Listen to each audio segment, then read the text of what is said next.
Bonjour, bonsoir frères et sœurs, nous lisons l'épître à Philémon. Il y a un seul chapitre, donc l'épître à Philémon par l'apôtre Paul. Salutations et louanges. Salutations et louanges de la part de Paul, prisonnier de Jésus-Christ, et de la part du frère Timothée à Philémon, notre bien-aimé collaborateur, à notre bien-aimé Appia, à Archippe, notre compagnon de combat, et à l'église qui se réunit dans ta maison. Verset 3. Que la grâce et la paix vous soient données, que la grâce et la paix vous soient données de la part de Dieu, notre Père, et du Seigneur Jésus-Christ.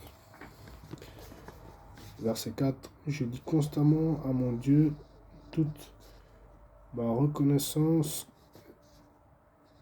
en faisant mention de toi dans mes prières.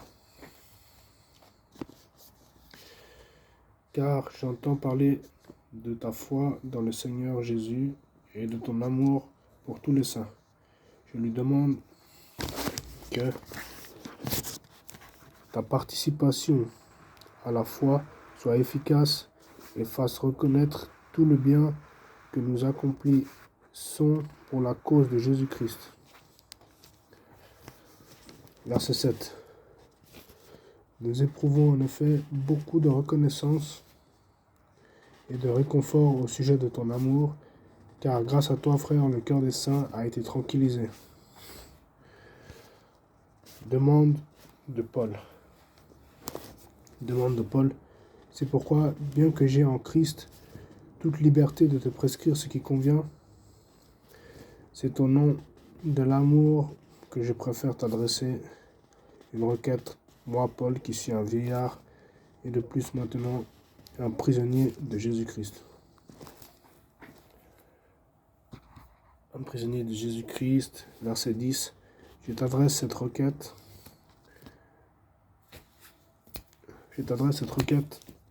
à propos de mon enfant, celui qui est devenu mon fils en prison, Onésime.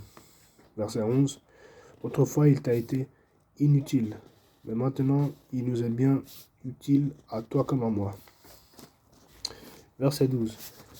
Je te le renvoie, et toi, accueille-le, lui qui est une partie de moi-même.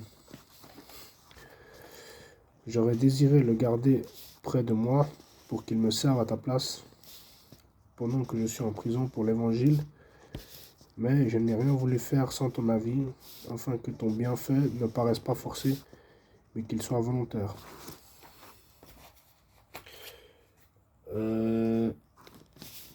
Verset 15. Peut-être a-t-il été séparé de toi pour un temps, afin que tu le retrouves pour toujours. Non plus comme un esclave, mais bien mieux encore, comme un frère bien-aimé. Il l'est particulièrement pour moi. Il le sera d'autant plus pour toi dans vos rapports humains et dans le Seigneur. Verset 17.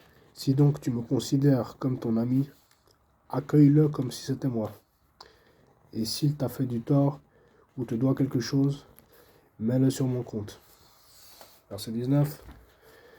Moi, Paul, je l'écris de ma propre main, mais je te rembourserai sans vouloir te rappeler que toi aussi, tu as une dette envers moi. C'est toi-même. Verset 20. Oui, frère, rends-moi ce service dans le Seigneur. Tranquillise mon cœur en Christ. Tranquillise mon cœur en Christ. Verset 21. C'est en comptant sur ton obéissance que je t'ai écrit, sachant que tu feras même plus que je ne demande. En même temps, prépare-moi un logement, car j'espère vous être rendu grâce à vos prières. Salutations. Epaphras, mon compagnon de détention en Jésus-Christ, te salue, ainsi que Marc, Aristarque, Démas et Luc, mes collaborateurs. Que la grâce de notre Seigneur Jésus-Christ soit avec votre esprit. Voilà, on va lire le verset 5. Philémon, verset 5, il y a un seul chapitre. Car j'entends parler de ta foi dans le Seigneur Jésus et de ton amour pour tous les saints. car j'entends parler de ta foi dans le Seigneur Jésus et de ton amour pour tous les saints. C'était le verset 5. Voilà, frères et sœurs, j'ai lu tout le chapitre. Philémon, épître de Paul à Philémon. Et comme d'habitude, que Dieu nous aide à mettre en pratique, à le servir. Que Dieu nous aide à lui obéir, à rester enraciné dans l'amour.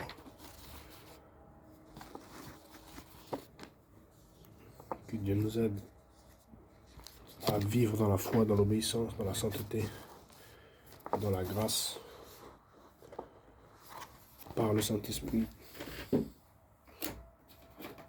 Toujours conduit par le Saint-Esprit pour hériter un jour le royaume céleste. Que Dieu nous fortifie, que Dieu nous bénisse, qu'il nous conduise, qu'il nous protège, qu'il nous dirige vers les choses célestes pour pouvoir un jour entrer dans son royaume éternel. Bien-aimés, bonjour ou bonsoir à tous. Que Dieu nous conduise et que Dieu nous protège. Ciao.